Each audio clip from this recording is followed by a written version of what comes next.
अगर अब आपने ठान लिया है कि मुझे नीट ही क्लियर करना है, मुझे डॉक्टर ही बनना है, तो अभी यार आप पीछे मुड़ के मत देखो। अभी बस आगे का सोचो और आगे का सोच के मेहनत करो, पढ़ते रहो। जो हो गया सो हो गया। आई नो कि नीट 2025 का पेपर बहुत अनप्रिडिक्टेबल था, पर यार अभी हम लोग वही सोच के वहीं पर तो नहीं रुक सकते ना, हम लोगों को मूव ऑन करना है। आई नो कि तुम लोगों ने मेहनत किया है, तुम लोगों को ज़्यादा बुरा लग रहा है, मैं समझ सकती हूँ कि आप किस सिचुएशन से गुजर रहे हो। अभी आप एक काम करो कि एक कमरे में जाओ, खुद को बंद करो, जितना मन करे उतना रो यार, ठीक है। पर जब बाहर आना तब इस उम्मीद के साथ बाहर आना कि इस बार मुझे शुरू से शुरू करना है और इस बार मुझे मेडिकल कॉलेज जाके ही रहना है।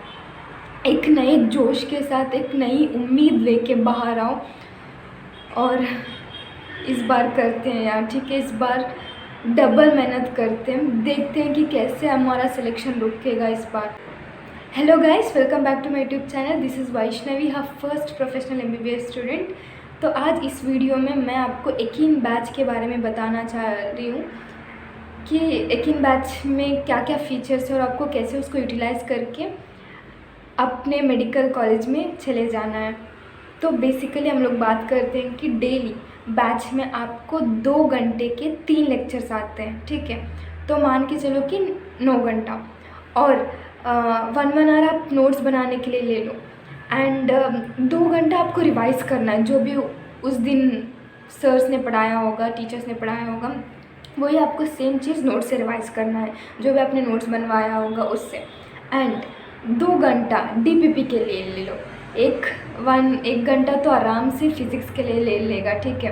एंड 1 घंटे में आपको बायो एंड केमिस्ट्री का DPP लगाना है, ठीक है। तो इससे कंक्लूजन आपको ये मिलता है कि डेली आपको 13 to 14 आवर्स का स्टडी करना चाहिए। अगर आप इससे कम कर रहे हो तो यार कुछ ना कुछ तो छूट रहा है आपका। इधर आप DPP सॉल्व नहीं कर रहे हो, या रिवाइज़ नहीं कर रहे हो, या क्लासेस को जल्दी स्किप कर रहे हो देख के, एंड या नोट्स नहीं बनवा रहे हो। तो यार इससे कम नहीं होना चाहिए, ठीक है। डेली आप 13 to 14 आवर्स कंटिन्यूसली पढ़िए एंड जो भी मैंने मेंशन किया है कि क्लास, DPP, रिवाइज सभी आपको करना है। अभी ये मत करो कि अभी मैं लेज़ीनेस दिखा रहा हूँ, बाद में जाके फिर खुद को दिक्कत में मत डालो कि आपको ये सिचुएशन फेस करना पड़े कि आप जाके यूट्यूब में ये देख रहे हो कि how to clear NEET in 6 months, 5 months, 4 months and in 30 days। तो ये सिचुएशन में बिल्कुल भी नहीं आना है आपको अभी टाइम है। 1 साल अच्छे से आपको कंसिस्टेंटली मेहनत करना है बैच के साथ, ठीक है। मैं डायरेक्ट पॉइंट पे आती हूँ, सीधा बात करती हूँ, बिना बकवास किए। यार आपका यही स्केड्यूल है कि क्लास देखो, नोट्स बनाओ उससे और नोट्स को रिवाइज़ करो। रिवाइज़ करने के बाद DPPs एंड क्वेश्चंस प्रैक्टिस करो। बस इतना ही आपको ये साइकिल रिपीट करते जाना है हर टॉपिक के लिए। एंड क्लास करो, ठीक है। आप क्लास देख रहे हो, आपको एक बार में समझ नहीं आएगा, ठीक है। दूसरी बार में भी समझ नहीं आएगा, ठीक है। तीसरी बार में फिर समझ नहीं आया, ठीक है। पर चौथी बार तो समझ आएगा ना। टॉपिक्स इतने डिफ़िकल्ट तो नहीं है और ना ही आप इतने डल स्टूडेंट हो कि मुझे समझ नहीं आ रहा है। यार कुछ भी इम्पॉसिबल नहीं है। आप समझ नहीं आया तो बार बार देखो, समझो और पढ़ो अच्छे से। ऑनलाइन का यही तो फ़ायदा है ना कि हम लोग बार बार उसको देख सकते हैं, ठीक है। क्लास को आपको पहले एक बार क्लास करना है, ठीक है। तब उस वक्त आपको नोट्स बनाना है, तब नोट्स बना के फिर से नोट्स को रिवाइज़ करना है, DPP सॉल्व करना है, ठीक है। नेक्स्ट आपको वही सेम क्लास को दोबारा देखना है। दोबारा उसी दिन रात को देखो 1.5 या 2x में, या नेक्स्ट डे उठ के सुबह देखो, जो आपको प्रिफरेबल लगे वो देखो, ठीक है। मैं आपको इसलिए बोल रही हूँ कि एक लेक्चर को मिनिमम आप 2 बार देखो, क्योंकि आप देखोगे ना टीचर्स जो पढ़ा रहे हैं वो आपके दिमाग में सेट हो जाएगा अगर आप लेक्चर्स को बार बार देख रहे हो तो मिनिमम प्लीज़ मैं आपसे रिक्वेस्ट करती हूँ कि एक लेक्चर को मिनिमम 2 बार देखो यार। अभी आपके पास टाइम है, please bio, organic chemistry, inorganic chemistry के लिए आपको ए करना है, ठीक है। आप पहले क्लास देखो, ठीक है, फिर उससे आप नोट्स बनाओगे साइमल्टेनियसली। अभी एक काम करो कि आप नोट्स को बंद करो, नोट्स को बंद करके आप माइंड में रिकॉल करने की कोशिश करो कि सर ने जो भी पढ़ाया, जो भी आपने नोट्स लिखा है वो याद है या नहीं। फॉर एग्जांपल कि अभी मैंने, ठीक है, प्लांट किंगडम का मैंने नोट्स किया है, ठीक है, अभी मैं रफली अपने दिमाग में याद कर रही हूँ, ठीक है। प्लांट किंगडम में स्टार्टिंग में आता है classification, artificial and natural classification. Next आता है आल्गे एंड आल्गे के फीचर्स, एंड आल्गे में जो 3 क्लासेस है, क्लोरोफाइसिए, फायोफाइसिए एंड रोडोफाइसिए। नेक्स्ट फिर ब्रायोफाइट्स आता है, नेक्स्ट टेरिडोफाइट्स आता है। इस तरह आपको एक रफ आइडिया आना चाहिए आपके दिमाग में, ठीक है। देखो कि आपको कितना याद है जो भी आपने क्लास किया है। अगर याद हो तो बढ़िया है, अगर नहीं याद हो तो और भी बढ़िया है, क्योंकि उसी वक्त आप जाओ एनसीईआरटी से रिवाइज करो, पढ़ो, तब का तब वो टॉपिक वहीं पर आपको याद हो जाएगा। तो इसीलिए ये रिकॉल टेक्निक आप यूज़ करो। फिज़िकल केमिस्ट्री, फिज़िक्स के लिए सेम आपको क्लास करना है। एंड आप सभी लोग जानते हो कि फॉर्मूला तो इम्पॉर्टेंट है, पर आजकल जो पेपर आ रहा है इतना डिफ़िकल्ट पेपर, तो यार अब कॉन्सेप्ट्स को भी ग्रिप में लाना बनता है, ठीक है। तो अभी टाइम है स्टार्टिंग में ही कॉन्सेप्ट्स को अच्छे से परफेक्ट हो जाओ, ताकि आप लास्ट में चल के यूँ आपके फिंगर टिप्स पे कॉन्सेप्ट्स हो। एंड फार्मूलाज तो वैसे सभी लोग रटते ही हैं फार्मूलाज, एंड या फार्मूला बेस्ड क्वेश्चन आए तो यार सभी लोग कर लेंगे, पर दिक्कत वही आता है, वही लोग फंसते हैं जहाँ कॉन्सेप्ट्स वाइज क्वेश्चन पूछते हैं। तो यार अभी अगर आपको सिलेक्शन चाहिए, अगर आपको टॉप 1% में आना है, तो आप अभी से फिज़िक्स एंड फिज़िकल केमिस्ट्री के कॉन्सेप्ट्स पर भी काम करो, ठीक है। एंड ये बता दूं कि फ़िज़िक्स एंड फिज़िकल केमिस्ट्री के लिए आपको सेम क्लास करना है, नोट्स बनाना है। एंड नोट्स बनाने के बाद आप ये करो कि पहले ये नहीं कि ओके नोट्स को रिवाइज इस पे में मत करो। मैं बोलती हूँ कि जैसे मैं भी करती हूँ, मोस्ट ऑफ द बच्चे करते हैं कि ठीक है नोट्स सर ने पढ़ा दिया, ठीक है, मैं नोट्स से रिवाइज कर रही हूँ, ओके पहला क्वेश्चन ओके आ गया, सेकेंड क्वेश्चन ओके आ गया। फिज़िक्स एंड फिज़िकल केमिस्ट्री के लिए आपको देख के नहीं करना है, ठीक है, आपको पेन उठाना है, पेन से प्रैक्टिस करके आपको सॉल्व करना है, उसे प्रैक्टिस कहते हैं। ये नहीं कि मैं बस देख रहा हूँ ओके आ गया, मुझे स्टेप समझ में आ गया, नहीं, बिल्कुल भी नहीं करना है, ठीक है। क्योंकि जब आप एक्चुअल में मॉक टेस्ट में या फाइनल एग्ज़ाम में सॉल्व करने बैठोगे ना, तभी आप स्टेप्स में फंस जाओगे। इधर आप फॉर्मूला भूल जाओगे या आपको कैलकुलेशन फंसा देगा। तो इसीलिए अच्छा है कि जब आप रिवाइज कर रहे हो तभी आप पेन से लेके प्रैक्टिस करो, लिख के प्रैक्टिस करो। फिज़िकल केमिस्ट्री एंड फिज़िक्स में सभी बोल रहे हैं कि पेपर डिफ़िकल्ट है, ओके पेपर डिफ़िकल्ट था, पर अभी हम लोगों को इस पेपर से ये सीखना है कि मुझे नीट 2026 में हर लेवल के पेपर के लिए मुझे रेडी रहना है। इधर कॉन्सेप्ट वाइज हो, फॉर्मूला बेस्ड हो, डायरेक्ट क्वेश्चंस हो, इनडायरेक्ट क्वेश्चंस हो, कुछ भी हो। तो अभी आपके पास टाइम है, अभी जो आप बुनियाद बेसिक्स बना रहे हो ना वो स्ट्रॉन्ग बनाओ, ठीक है। क्योंकि आप कहीं देखो आप कहीं बिल्डिंग या कुछ बना रहे हो या घर बना रहे हो, तो आप देखते हो लोगों को कि वो अपना बुनियाद स्ट्रॉन्ग करते हैं और ऊपर वो अपने घर बनाते हैं, एक 1-2 फ्लोर्स मंजिल बनाते हैं, बिल्डिंग्स बनाते हैं, जस्ट बिकॉज उनका बुनियाद स्ट्रॉन्ग है ना, इसीलिए। तो अभी आपके पास टाइम में आप अपने बेसिक्स पर काम करो, अच्छे से उसको स्ट्रॉन्ग करो, ताकि आप एंड में चल के दिक्कत ना फेस करो, तब आप बस मॉक टेस्ट देने में लग जाओ, ठीक है। इसी बात में मैं आपसे एक इंसिडेंट शेयर करना चाहती हूँ।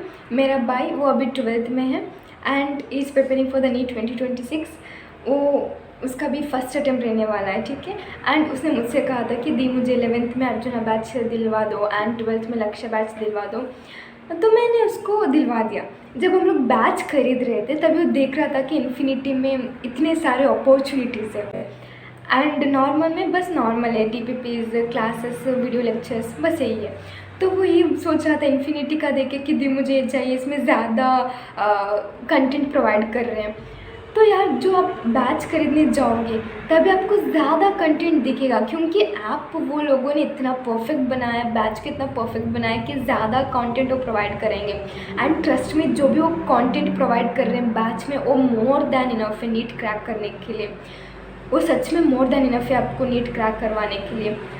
आप ढंग से फॉलो करोगे ना बैच, तो आप नीट क्लियर कर ही लोगे। तो मैं बता रही हूँ कि वो देख रहा था कि सभी ऑप्शंस अवेलेबल है, इतने सारे फीचर्स हैं, तो ये मत देखो कि वो कितना प्रोवाइड कर रहे हैं, वो तो ज़्यादा प्रोवाइड करेंगे एक्सेस में, पर आप उससे ज़्यादा कोशिश करो कि जितना हो सके उतना यूटिलाइज़ करो, कितना आप ग्रास्प कर पा रहे हो वो देखो। सभी टीचर्स को इतने अच्छे से आप देखो, उनके क्लासेस अटेंड करो, सीखो उनसे, एंड डीपीपी सॉल्व करो, टेस्ट अटेंड करो अच्छे से, ठीक है। मोस्ट इम्पॉर्टेंटली बात करें तो क्वेश्चन प्रैक्टिस की। यार क्वेश्चन प्रैक्टिस बिल्कुल भी नहीं रुकना चाहिए, आपको डेली क्वेश्चन प्रैक्टिस करना। ये नहीं कि आप कल के लिए टाल रहे हो चीज़ों को, कल के लिए चीज़ों को बिल्कुल भी मत टालो, क्योंकि वो कल कभी नहीं आता है। एंड याद रखो, आई नो कि most of you are the droppers. आप ड्रॉपर्स हो यार, आपके पास ऑप्शंस नहीं है, आपके पास रीजंस नहीं है, बहाने नहीं है कि मैं अभी मेरा मन नहीं है, मैं कल करूँगा, परसों करूँगा। नहीं, अभी आज का काम आज ही करना है आपको, ठीक है, आज ही निपटा देना है। डेली आपको क्वेश्चंस प्रैक्टिस करना है, डेली आपको क्लासेस करना है, रिवाइज करना है, ठीक है। यही बस आप कंसिस्टेंटली 1 साल फॉलो करो। सबसे इम्पॉर्टेंट बात, टेस्ट देना। अकॉर्डिंग टू मी वो लोग हर संडे टेस्ट प्रोवाइड करते हैं, ठीक है, एंड उसका सिलेबस आपको पहले ही बताते हैं वो। तो आपको ये करना है कि जो सिलेबस आपको दिया है उन्होंने, आपको वो अच्छे से रिवाइज करना है टेस्ट देने से पहले। Same pattern, bio and organic chemistry, inorganic chemistry के लिए आपको नोट्स रिवाइज करना है, फिर जाके एनसीईआरटी रिवाइज करना है, जो भी सिलेबस हो उसका। And next physical chemistry, physics के लिए आप क्लास नोट्स पढ़ के चले जाओगे तो मोर देन इनफ है। ये नहीं कि मैं एनसीईआरटी पढ़ रही हूँ अगेन, ठीक है, नहीं। आप टेस्ट के लिए बस इतना करके जाओ, और हर संडे 2 बजे से लेके 5 बजे तक बैठ के अच्छे से आपको टेस्ट देना है। कोशिश करो कि OMR फॉर्मेट में दो, क्योंकि आपका एग्ज़ाम OMR फॉर्मेट में कंडक्ट होगा, ये नहीं कि ऑनलाइन में कंडक्ट हो रहा है। तो आपको बबलिंग करना आना चाहिए, इसीलिए कोशिश करो कि ऑफलाइन फॉर्मेट में ही दो, OMR के साथ ही दो, ठीक है। अभी आपको ये डाउट आ रहा होगा कि दी मैं डेली क्लासेस कर रहा हूँ, दी मैं डेली DPPs प्रैक्टिस कर रहा हूँ, सब कुछ कर रहा हूँ, मैं टेस्ट भी दे रहा हूँ, पर मुझे ये लग रहा है कि मैंने जो पीछे पढ़ा है वो मैं भूल जा रही हूँ। आपको टेंशन लेने की ज़रूरत नहीं, ठीक है, ये सबके साथ होता है, सबको लगता है, मुझे भी लगता था। पर जो भी मैं बोल रही हूँ कि टेस्ट कंडक्ट करते हैं, तभी वो टेस्ट के वक्त ऑफ कोर्स प्रीवियस टॉपिक्स तो ऐड करते हैं सिलेबस में, तो उसके टेस्ट के लिए आपको रिवाइज़ करना है। तो इसी फॉर्मेट में आपको पिछले वाले टॉपिक्स भी इजीली रिवाइज हो जाएगा, ठीक है। आपको बस डेली जो सर्स क्लासेस करवा रहे हैं उसके अकॉर्डिंग उनके साथ चलना है। बैकलॉग बिल्कुल भी मत करवाओ यार प्लीज़, ठीक है, क्योंकि बैकलॉग आप लेके चलोगे तो वो कवर करना मुश्किल हो जाएगा, इसलिए कोशिश करो कि बैकलॉग ना रहे आप। तो अब आपको समझ आ गया होगा कि बैच को कैसे यूटिलाइज़ करें, बैच में क्या क्या फीचर्स है, एंड बैच से कैसे पढ़ें। तो यार इसी बैच को ढंग से फॉलो करो 1 साल के लिए, एंड आपका सिलेक्शन हो जाएगा, ठीक है। एंड ये मत सोचो कि दिए पूरे साल मोटिवेटेड कैसे रहे यार। मोटिवेटेड आपका बस काम क्या है, ठीक है, आपका काम है पढ़ना।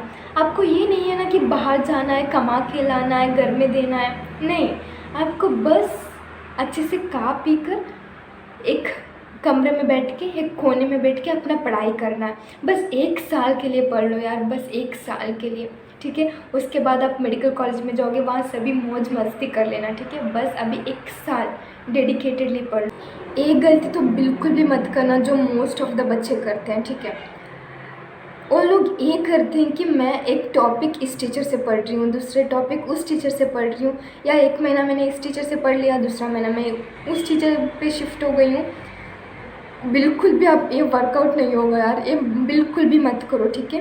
आप पहले ट्रायल करो, ठीक है। ट्रायल के लिए बैच में इतने सारे ऑप्शंस हैं, और उसके बाद देखो कि किस टीचर के साथ आपका फ्रीक्वेंसी मैच हो रहा है, किस टीचर से आपको चीज़ें जल्दी समझ आ रहा है।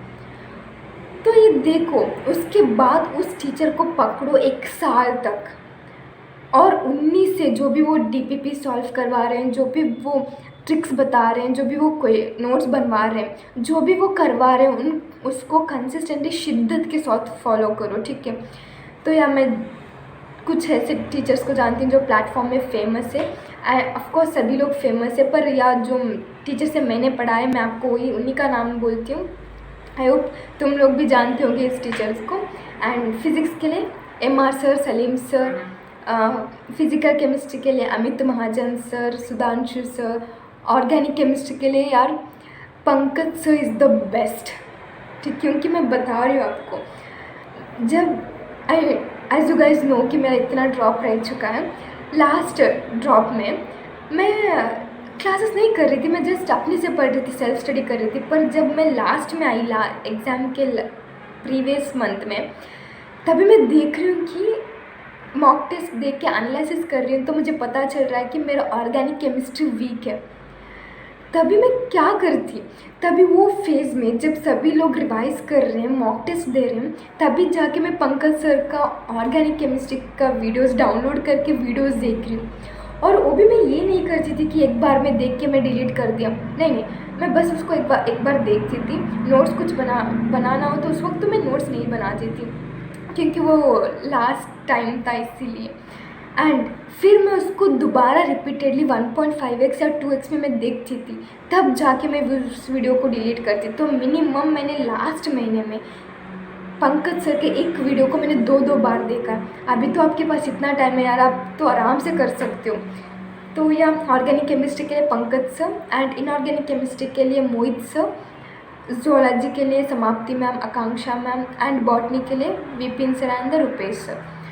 जो आपको सही लगे, जिस टीचर से आपको अच्छे से समझ आ रहा है, उनको अच्छे से फॉलो करो। और अभी एक इम्पॉर्टेंट बात, ठीक है, जो भी बच्चे इस बार ड्रॉप ले रहे हो, आप अभी इसी वक्त जाइए, वीडियो को पॉज करके अपने टेबल पे, स्टडी टेबल पे, अपने बुक में, अपने फ़ोन के वॉलपेपर में, जहाँ हो सके वहाँ लिख लो कि जो मैं ड्रॉप ले रहा हूँ वो मेरा लास्ट ड्रॉप होना चाहिए। अगले बार मुझे अपने मेडिकल कॉलेज में जाना है, इसी बार मुझे जी जान लगा देना है। तो ये आपका लास्ट ड्रॉप है। लास्ट ड्रॉप में जितना मेहनत हो सके उतना मेहनत करो, ठीक है, क्योंकि इसके बाद तो आपको मेडिकल कॉलेज में जाना है और वहाँ जाके आपको आराम से मज़े कर। सो या this all about the batch. I hope कि आप लोगों को समझ आया है एंड आप लोग ढंग से फॉलो करोगे बैच को, ठीक है। अभी मैं आपको कुछ ऐसी चीज़ें बताऊंगी जो स्टडी के रिलेटेड नहीं है, पर ये करना ज़रूरी है, ठीक है। आप एक कोशिश करो कि डेली सुबह 15 मिनट्स या 20 मिनट आप एक्सरसाइज करो या मेडिटेशन करो, क्योंकि यार आई नो कि most of you guys are the droppers, ठीक है। एंड ड्रॉपर्स के दिमाग में जो थॉट्स आता है ना यार, वो हम लोग प्रिडिक्ट ही नहीं कर सकते, क्योंकि वो लोग उस जोन में फेस कर रहे होंगे कि मैं एक ड्रॉपर रह चुकी हूँ, तो मुझे पता है कि हम लोगों के दिमाग में क्या क्या थॉट्स आता है। एक फैमिली से एक्सपेक्टेशंस, दूसरा रिलेटिव्स के ताने, नेबर्स के ताने, नेक्स्ट आपके फ्रेंड्स नॉर्मल डिग्री करके वो सेटल हो जा रहे हैं, और अभी आपका एज होते जा रहा है और अभी आप नीट का प्रिपेयर कर रहे हो। तो यार इससे आप कैसे पढ़ पाओगे अगर इतना मेंटल स्ट्रेस लोगे तो।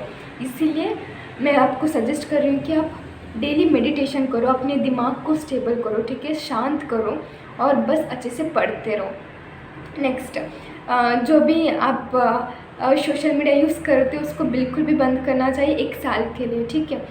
अभी जाके जो भी आप इंस्टाग्राम अकाउंट है, जो भी अकाउंट है, सभी जाके डिलीट करो अपने ड्रीम के लिए, ठीक है। यार अभी मैं मेडिकल कॉलेज आकर मुझे 6 महीने के ऊपर हुआ है, फिर भी अभी तक मैंने इंस्टाग्राम ओपन नहीं किया। आप तो अभी नीट एस्पिरेंट हो यार, अभी क्या ज़रूरत है आपको सोशल मीडिया में एक्टिव रहने का। जब कॉलेज चले जाओगे तभी एक्टिव रह लेना सोशल मीडिया में, पर अभी नहीं, ठीक है। एंड जो भी चैटिंग वीटिंग करते हो, जो भी काम करते हो दूसरे काम में, ठीक है, वो सब बंद कर दो। एंड जो भी फैमिली फंक्शंस अटेंड करते हो, जो भी चिल करते हो फ्रेंड्स के साथ, वो सब कोशिश करो कि अब से कम करो। क्योंकि यार जब आप फेल होके एक स्टेज पे खड़े रहते हो ना, तभी कोई नहीं आता आपका साथ देने, बस आप ही रहते हो जिसको मतलब संभालना है। तो अभी एक साल के लिए सेल्फिश बन जाओ। ये नहीं कि आप सबसे अटैच्ड हो, बात कर रहे हो, ये सब कर रहे हो, फ्रेंड्स के साथ घूम रहे हो, फिर रहे हो, ये सब बंद करो एक साल के। मैं अपना केस बताऊँ, ठीक है। मैं जब नीट का प्रिपरेशन कर रही थी तभी मैं ना ही कोई फैमिली फंक्शंस अटेंड कर रही थी, ना ही मैं किसी बर्थडे पार्टीज़ में जा रही थी, दोस्तों के साथ नहीं घूम रही थी। मैं बस एक कोने में एक कमरे में बैठ के पढ़ाई कर रही थी। एंड मैंने वैसे रिलेटिव्स को तो अपना नंबर नहीं दिया था, पर मेरे फ्रेंड्स के पास मेरा नंबर था, पर मैंने वो सारे नंबर्स डिलीट कर दिया क्योंकि मुझे पढ़ाई करना था यार, ऑब्वियसली। तो इसीलिए मैंने सबसे डिस्ट्रैक्शन से दूर करके बस अब पढ़ रही थी। तो आप भी यही करो कि सब डिस्ट्रैक्शन को दूर करो, दूर करके बस अपने स्टडीज़ पर फोकस करो। एक साल के लिए सेल्फिश बन जाओ, फिर जब कॉलेज चले जाना तभी अच्छे से मौज मस्ती कर लेना। एंड वैसे भी कॉलेज लाइफ तो चलता ही रहेगा। एंड मोस्ट इम्पॉर्टेंट थिंग जो सभी बच्चे गलती करते हैं, और मैंने भी किया था अपने फर्स्ट ड्रॉप में, वो है कि नॉट टेकिंग प्रॉपर स्लीप। वो ये सोचते हैं कि मैं सोना कम करके ज़्यादा पढ़ूंगा। ऐसा नहीं होता है, ठीक है। क्योंकि जब आप पढ़ने बैठते हो तभी आपको नींद फील होता है। तो आप जो भी क्लास कर रहे हो, जो भी पढ़ रहे हो, दिमाग में नहीं जाता है। जो भी क्लास, मेरे केस में हो जाता है, जब भी मैं क्लास कर रही हूँ तो वो सर आगे चले जाते होते और मुझे पता ही नहीं चलता कि मैं सो गई। तो फिर से मुझे रिवाइंड करके देखना पड़ता था। तो ये गलती बिल्कुल भी मत करो। प्रॉपरली 6 से 7 घंटा सो, ठीक है। उसके बाद आप सुबह जग के एक्टिव रहोगे तो अच्छे से पढ़ पाओगे। तो नींद मस्ट है। तो अभी आप लोग बोलोगे कि यार दी पढ़ना मुश्किल है। पढ़ना मुश्किल बिल्कुल भी नहीं है। पढ़ने के लिए बैठना, अपने मन और दिमाग को समझा के कि मुझे पढ़ना है, वो मुश्किल है। जब आप एक बार पढ़ने के लिए बैठोगे तभी चीज़ें आपको अच्छे से समझ आ जाएगा, तब आपको डिफ़िकल्ट फेज़ नहीं होगा। पर जब आपको थॉट्स आ रहा होगा कि मुझे जाके पढ़ना है, वो डिफ़िकल्ट है। जो भी आप काम कर रहे हो, जो भी एन्जॉयमेंट कर रहे हो, सब छोड़ के जाके स्टडी टेबल पे बैठ के पढ़ना, वो डिफ़िकल्ट है। तो खुद को वो कंफर्ट जोन से निकालो एंड जाके स्टडी टेबल पे बैठो, अच्छे से पढ़ाई करो, ठीक है। अभी कुछ बच्चे ये बोलेंगे कि यार दी 1 साल मोटिवेटेड कैसे रहे। यार मोटिवेशन के लिए, ठीक है, आप कुछ वीडियोस देख लोगे, ठीक है। वो वीडियोस देख के आप 1 दिन मोटिवेटेड रहोगे, 2 दिन मोटिवेटेड रहोगे, 1 वीक तक मोटिवेटेड रहोगे, ठीक है। उसके बाद क्या? उसके बाद ऑब्वियसली वो मोटिवेशन ख़त्म हो जाएगा। अगर आपको रियल मोटिवेशन चाहिए ना, तो आप जाओ अपने घर में, देखो अपने मम्मी पापा को, देखो कि वो कितना हार्ड वर्क कर रहे हैं, कितना काम कर रहे हैं, ताकि आपको अच्छा लाइफ दे। तो यार मुझे लगता है कि उससे बड़ा मोटिवेशन ना कुछ भी नहीं है, ठीक है। मैं अपना केस बताऊं, जो मैं नीट के प्रिपरेशन के वक्त देखती थी और अभी भी देख रही हूँ एज अ मेडिको, वो है कि मेरे पापा वो व्यापार जाते हैं सुबह एंड फिर वो शाम को लौटते हैं, और बीच में आफ्टरनून लंच भी नहीं करते हैं।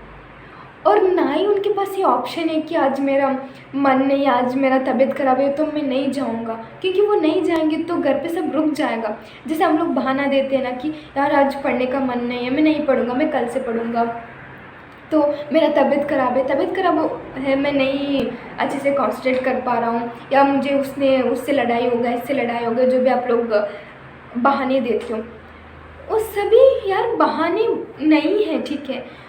क्योंकि अगर आपका, ठीक है, मन नहीं है तो आप ये करो, जो भी आपने टॉपिक्स पढ़ा रखा है वो टॉपिक्स तो एटलीस्ट रिवाइज करो। ये नहीं कि बिल्कुल भी मैं टाइम वेस्ट कर रहा हूँ। अगर मन है तो बढ़िया है, आप जाके नए टॉपिक्स, डिफ़िकल्ट टॉपिक्स उठाओ एंड उसको अच्छे से पढ़ो। अगर आपका मन नहीं है तो जो भी आपने टॉपिक्स पढ़ा है, जो भी आपको टॉपिक्स ईजी लगता है, एटलीस्ट वो तो रिवाइज कर लो यार, ठीक है। एंड ओके, मेरी मम्मी का, एंड मैं मम्मी को भी देखती हूँ कि वो कितना मेहनत करती है यार। सुबह वो घर का सब काम करती है, फिर वो स्कूल जाती है, स्कूल जाके वहाँ बच्चों को पढ़ाती है। ये नहीं कि वहाँ जाके वो रेस्ट कर रहे आराम कर रहे, वहाँ जाके उनको एक्टिव रहना होता है क्योंकि इतने सारे बच्चे होते हैं, उनको एंगेज करना होता है और ऊपर से प्रेशर भी होता है प्रिंसिपल एंड टीचर्स का। तो उनको वहाँ भी हार्ड वर्क करना है एंड इमीडिएटली घर आके वो ट्यूशन्स लेती है। अभी मैं खुद और मेरे फ्रेंड्स को हम लोग ये सोचते हैं कि ठीक है, हम लोग फ्रेश मॉर्निंग फ्रेश उठ के अच्छे से रेडी होके कॉलेज जाते हैं, ठीक है, शाम तक हम लोगों का एनर्जी ज़ीरो हो जाता है, बिल्कुल भी ज़ीरो हो जाता है। हम लोग क्लास में यही 3 से 4 बजे तक यही सोचते रहते हैं कि यार कब ये लोग छोड़ेंगे, क्लास कब ख़त्म होगा, कब हम लोग रूम जाएंगे, कब हम लोग रेस्ट करेंगे। और फिर आके हम लोग रेस्ट करके फिर उसके बाद हम लोग देखते हैं कि मुझे क्या करना है, क्या पढ़ना है, आज क्या करना है।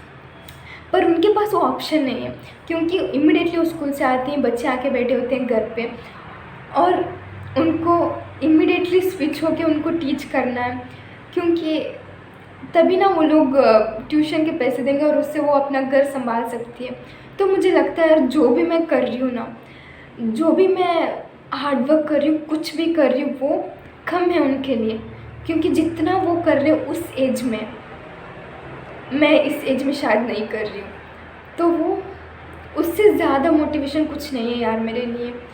तो आप भी जाओ अपने घर पे देखो अपने मम्मी पापा को कि वो कितना हार्ड वर्क कर रहे हैं।